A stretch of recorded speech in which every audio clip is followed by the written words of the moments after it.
Direct Joey Reyes! Come on down! Good afternoon, Direct! Excited ka ba? Sobrang excited kami. Sana excited ka din.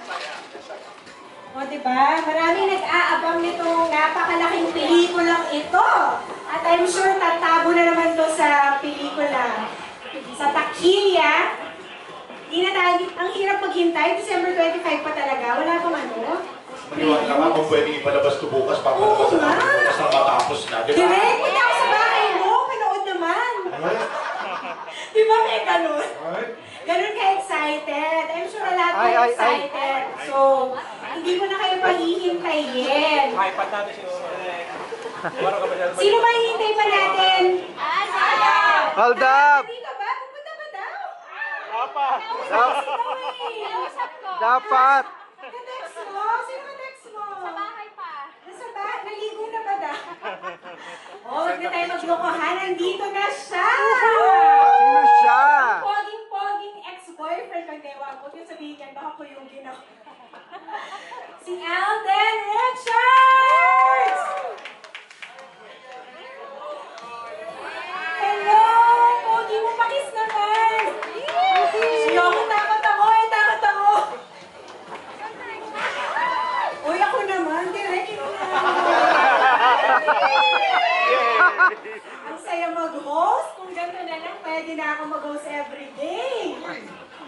So guys, may mga tanong pa kayo. Wait, before that, papatingin lang muna natin. Si Direk at saka si Alden.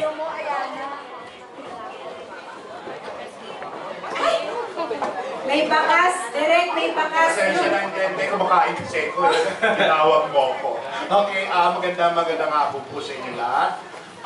Hello fellow vloggers. Okay, maraming salamat at pinaunlakan ninyo ang aming imbitasyon na maging bahagi itong ating munting press conference ngayon para sa pelikulang hinanda namin sa inyo bilang pinakamalaking aginaldo namin sa darating na Pasko, ang Mabebe Love Study. Thank you. Ako, Merson. Yes po, hello, good afternoon po. Thank you all for coming today. And Alakpak pa more, guys! Tulala. yun po, magtanungan na tayo. Cute nga na. Sige, pwede Sige, magtanong na kayo para mas masaya. Don't be shy. Ayan, Macy. Huwag ka lang tumayo, Macy, production number. Okay, Hello, Alden. Hi, this is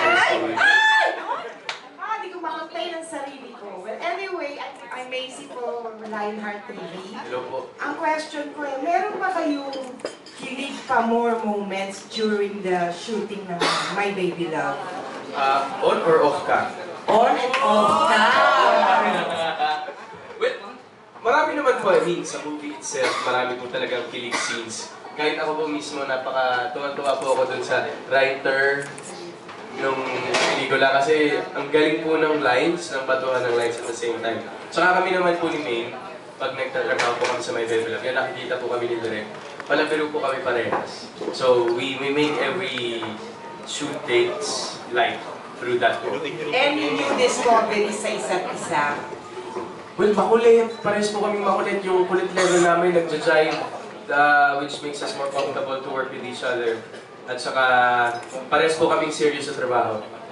So, yun po. Thank you. Okay, next question. Good afternoon for Direk. So, winner po kayo ng Metro Manila Film Fest. Ano po yung kakaibang may offer nyo sa My Bebe Lab na wala pa sa ibang film facilities nyo? Sa iba ko bang Film Fest entries, at sa dami-dami ng Film Fest entries ko, gano'n. Okay, kung maalala ninyo, ang kauna-unahang pelikula kong ginawa na I gained recognition was in an entry na Metro Manila Film Fest. This is years ago, 1993. This is May Minamahal. Okay, with Aga and Aiko. I would like to think that is one of the first rom-coms, okay, na ginawa sa Pinas. Okay? So many years later, so bali what, 22 years later, am I right? I'm doing something like this, which is, sinasabi ko, it's that the hand of God came in. Because what eventually happened in this movie was not something we planned before on the offset. Everything just fell in place. Okay, what makes it different? Well, a lot. Number one is we are packaging a completely different Vic Soto. Okay, this is not an enteng Vic Soto. This is a sophisticated, handsome, gentleman, rich, tasteful Vic Soto who he really is. Okay? Secondly, this is the chance for Ai to reclaim the throne that people say was taken away from her as the comedy queen. Okay? And thirdly, they're not just a love team, they're a phenomenon. They're a social phenomenon. And, okay, magprangkahan na tayo. Wala akong inaasam na nomination sa Urian. Okay? Wala akong inaasam na halikan ako ng mga critics. Ang inaasam ko lang ay paligayahin ng napakaraming tao sa dapat. Na hindi insulto ang kanilang katalingungan.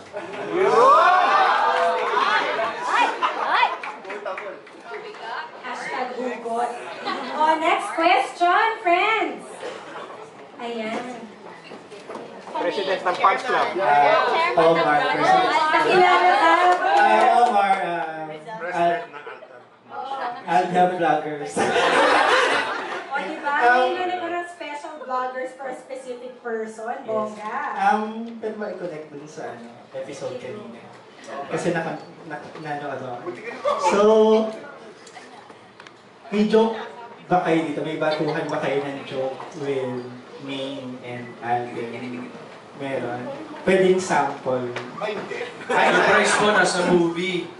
Nasa movie po yung surprise jokes namin, pero iba po yun. It's a different joke, different set of jokes for to the ones we use on air.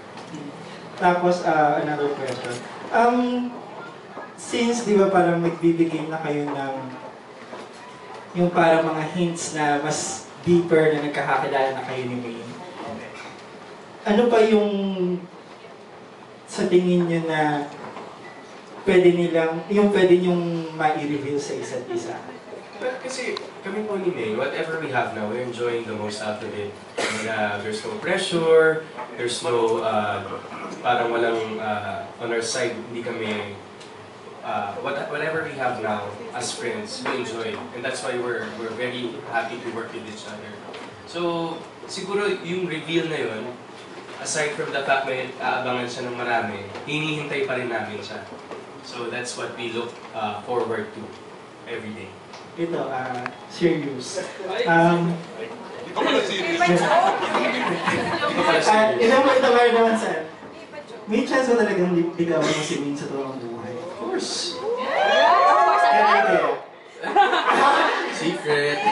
Pressure? Oo, pressure. Nakita na lang yun. Kasi she's single, I'm single, so the possibilities are, very open. So magiging open din kaya ito on cam? We'll see. Bye-bye. Yan, Nicole. Yan. Hi, Alden. Hi. Coming from his question, alam mo naman maraming nag-admire ngayon kay May. Would you allow someone to court her just in case hindi pa kayo? Sa dami naman nag-admire sa kanya. Babakuran mo na ba siya agad? Or would you allow na parang meron kang maging mga katunggali? Well, kasi this is a free country naman. It's up to her to decide. I have no right to parang restrain her from what she wants to do. Pero as of now, parang huwag na lang muna. Yung mga ano dyan, huwag na muna kayong relax na kayo. Pwede sa mga go. Sige, Yes po. Di ba mas masaya kung may challenge? Di ba? Naklayang din ba ito? You should worry kapag nililigaw ang babae kung hindi pinapansin ng iba. Di ba? Exactly. Well, I'm up for that challenge. Ay, okay. Sino kaya magcha-challenge? Yun ang tanong. Sino ang worthy mag-challenge kay Si Hindi ka ba natatakot na just in case may maging challenger na nga, mapunta siya sa iba? Well, again, that boils down to it's up to her to decide kung what she'll do with her life. Of course, I'm just here to support her. But wala po sa akin yung decision. But of course, hindi ka naman basta-basta bibigay lang. Of course not. Yes! Thank you! Ay, yung love story na yan, ha? Next question, yes, Ryan. Yes, for direct. Where are you? Oh, there you are. Si May is just new in the industry. July lang tapos na rin very... Grabe, no? How was she in doing a movie? Oh, great, great. Remember, I was a fan of hers when she was just dub smashing, when, you know, she was impersonating the Scream Queen, right? I really loved her. Tawa ko ng tawa sa mga YouTube niya. Tapos nga, all of a sudden, one thing fell in place after another, and then suddenly she is going to be, you know, the second lead. Sila na mga leads, no co-leads sa pelikulang ito. Sabi ng iba, bakit walang workshop, chuba-chuba? Honestly, I don't believe in workshops. She's a natural. No, that's either you have it or you don't. Diba? You take workshops to hone your talent, but if you have no talent, what will you hone? Diba? And some people have been, you know, doing workshops for 10 years. And they're still,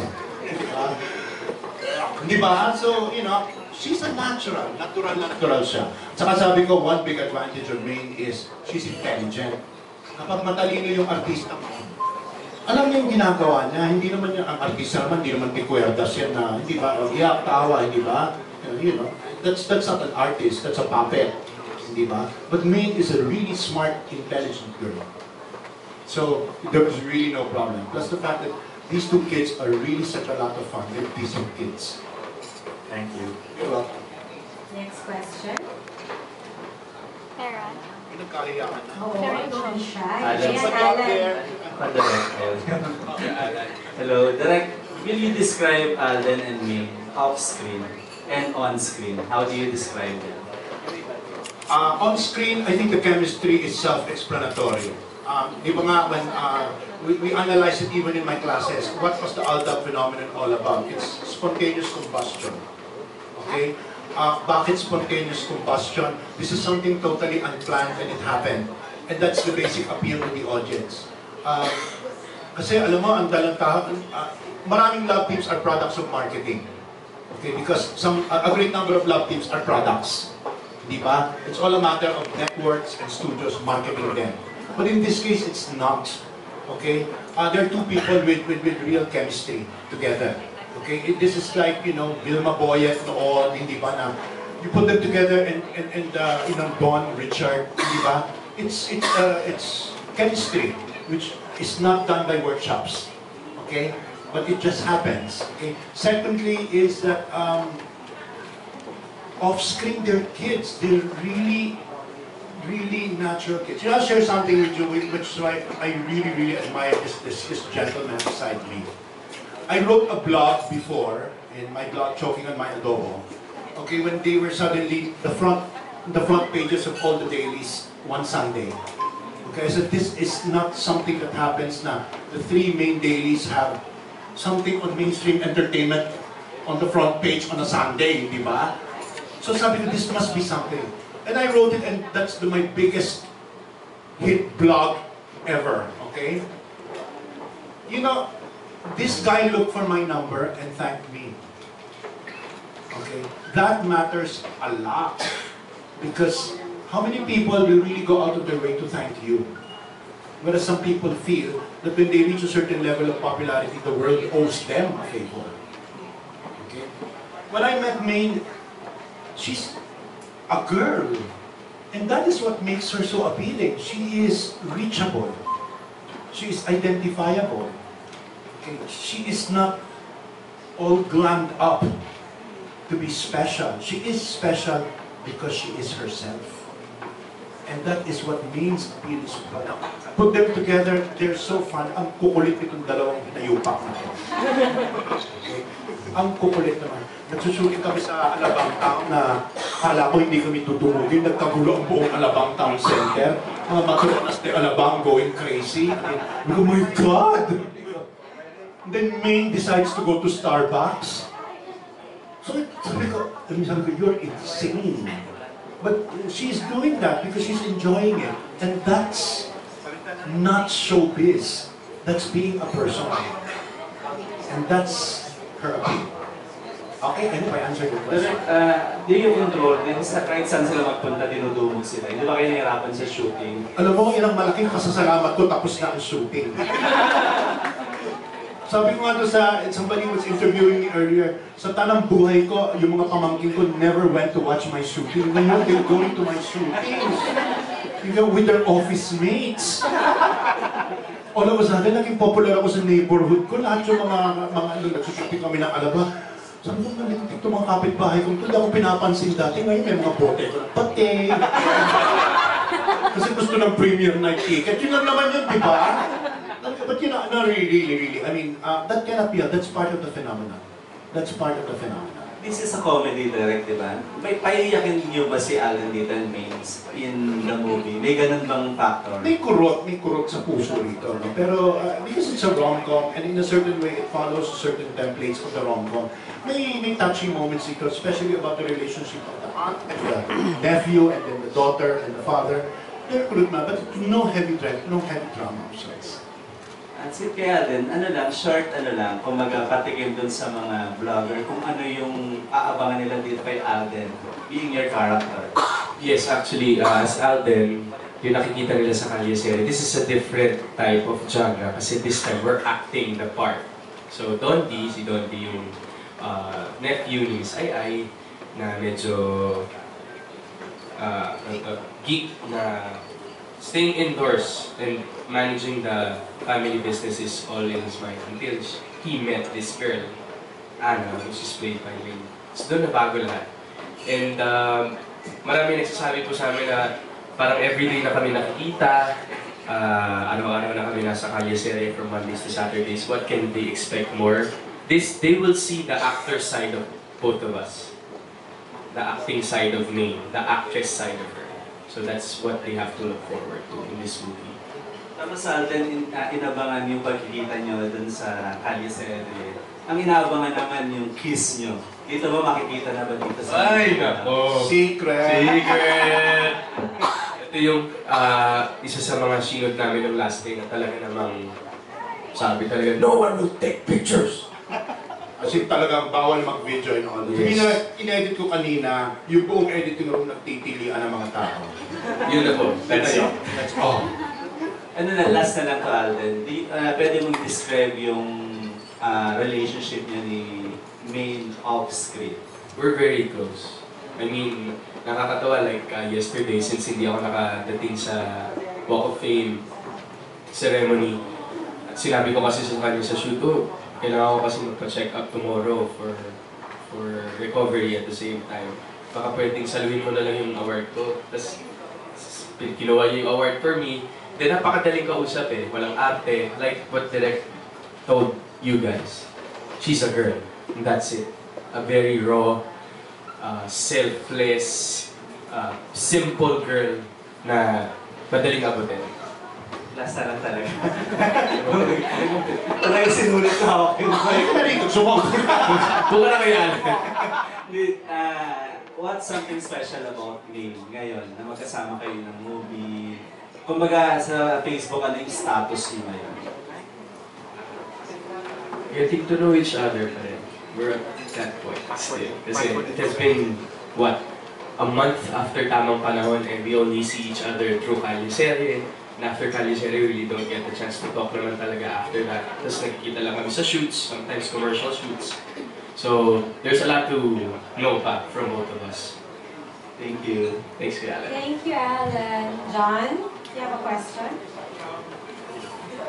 Sorry, pakipas. Hello, Hi, good Alden. Hi. Kamusta? Kayo lang. And also Direct Jermaine. Good afternoon, Bo. I can attest to what you said earlier about the greatness of Alden. I had like a short story. Sorry. I had like a small thing because my cousins actually requested Alden to greet them on video. And I was kind of mobbed by a lot of people during the last event of Compentex. Alden actually came back just to do that for me. Ganun ka-big-big si Alden. Tsaka ganyan na siya, magmula nung in-interview ko siya, sa GMA? Good karma nga sa kanya to eh. I mean, I've never known an actor na during the breaks would go out and talk to the fans. Hindi ba? Because he gives premium to people who appreciate him and put him where he is. And some, di ba, some stars, they feel, you know, entitled. Yes. But not him. That's why I think what we are experiencing, especially for this guy, is really a lot of good karma. That, you know, God is fair. And with that, Alden, since good karma ang natin, ang ating topic, what are you gonna ask for this Christmas? Meron pa bang wala si Alden Richards? Well, whatever I'm experiencing right now is more than what I've wished for before. And parang wala na po eh. I feel so blessed. I feel so appreciated by a lot of people. I couldn't ask anything more. It's just, ano na lang, guidance na lang from the Lord. That's the only, I have no wish for any material things kasi even though I don't ask for it, it comes in. So, I'm just praying to the Lord that He guides me and the people around me in the right path, and whatever He has been giving me and a lot of people around me so far, sana sustain lang, sana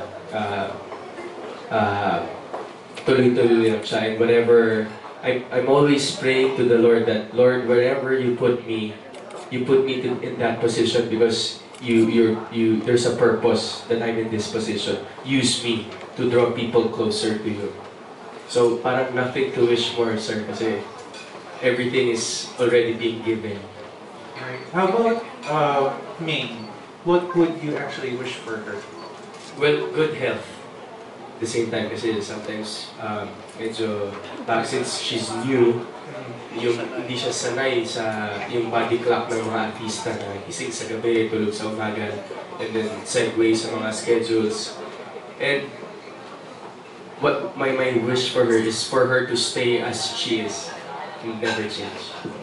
Has she been the same Ming Mendoza that you met when you began? Yeah, actually. So far, ganun pa rin. Wala pa rin pagbabago. Whenever we see each other, we always goof around, joke around. So, yun yung parang isa sa mga traits niya na nagustuhan ko. And ako na rin ang mag-wish para sa'yo, Alden, na gumaling ka na. Magaling na, recovery. Marami namang gamot. Thank you very much. John. Thank you, John. Next question, please. Yes. FPJ.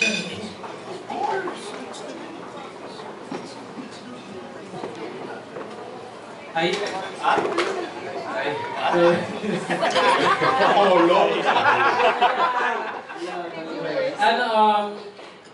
Question ko lang po for Derek. Kasi since prior to MMFF and also Aldab, kasi nga di ba, there's already a story for this one, but without Aldab. Is that correct?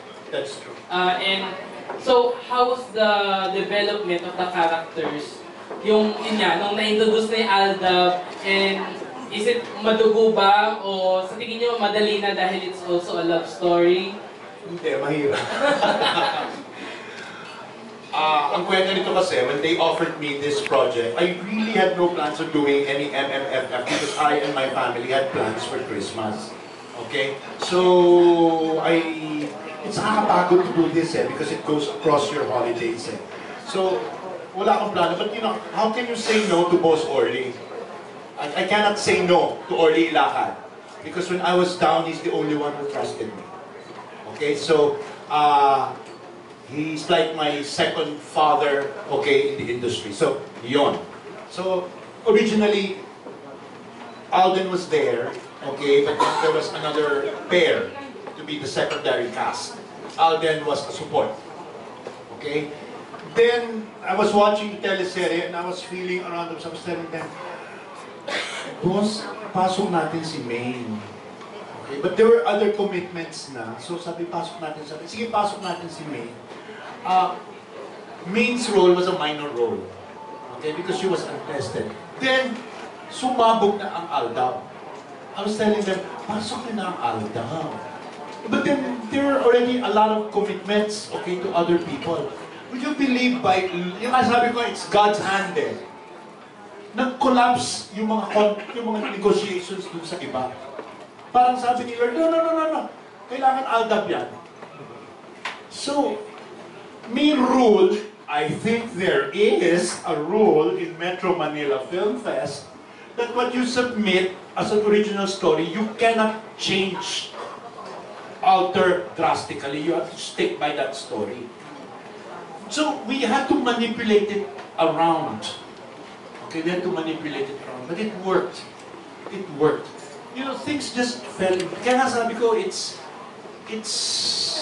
not us. It's like somebody was telling us what to do. Okay, but you know, it was a happy incident. Ganon. Kay Alden naman, kasi from Sunday to Sunday, lagi Sunday ulit. Parang ang pangalan niya si Kuracha. Kasi at least si May nakapahinga pa sa linggo. Ikaw, kahit linggo meron kaming show. So how drastically, ano yung malaking change sa pagtulog mo? Pagpahinga? Kasi parang hindi ka niya natutulog eh. Hindi naman. Grabe ka naman, sir. Well, I've asked for this eh. Parang before this started, I've been praying for jobs. Well, actually, before Eat Bulaga, before Album, after a few teleseries from GMA, parang I've been praying na sana there's gonna be quite a few projects that I could work on well, can sustain me as an actor, of course, stability-wise and financially, of course. So, yun nga, when you pray and when you have a sincere prayer at heart, bibigay talaga sa'yo eh. So, drastic changes, well, I never get the chance to see my family often. Kasi alis ako ng bahay, gising lang is our kasambahay at my grandparents, tapos uuwi ako, tulog na sila. So, those are the small sacrifices that I sacrifice for this. Pero I always talk to them, kahit through text lang or call, that I'm doing this for them and they have to understand. And strike while the iron is hot. That's my motto. Na parang, when will be, kailang lifetime ko pa may experience yung ganito. So, I'm just making the most out of it while it lasts. Last question. Since ito na nga yung first movie niyo together, is there also any talks from outside na gagawa pa ng other movies aside from this one? So yun nga, pandagdag din sa schedule ulit. Kasi from this one, sigurado hit na. And sigurado. And syempre, there will also be syempre, magka-clamor yung public for more movies. So, meron na bang nag-iusap na rin ba na, let's say, sequel or spin-off? Well, everything is still in the planning process po. Pero, hopefully, there will be a next movie after Teka Lang. Thank you. Si Derek ulit. Si Derek na lang ulit. Yun po. Thank you. Next question, please. Ako na lang. And Ross. Hi, Direk and... Vloggers, mababait magtanong. I love vloggers. Very chill. Hello, good afternoon, Direk and Alden. Ross Del Rosario from wasapilipinas.com. Yeah, there's no denying na phenomenal talaga yung Aldab, diba? So, napapansin ko kasi dumadami yung mga commercials, advertisements, and now there's a movie, di ba? Ang laki ng ngiti. Okay, so, parang follow-up sa question ni FPJ. Hindi ba possible na pwedeng kayo na yung lead role ni Maine sa susunod na movie? Wala naman yun. May offer na ba? Wala pa po eh, pero may mga naririnig po kami. It's just that we really can't claim it not until it's happening. And how about the advertisements, the commercials? Marami pang upcoming? Po. Sakto lang po, konti-konti. Kung mga kayong baybayin ng EDSA, wala ka namang isa. Kaya nga eh. Artista sa mundo, di ba? Kaya nga eh. Di ba nabanggit nga ni Alden kanina, strike while the iron is hot, di ba?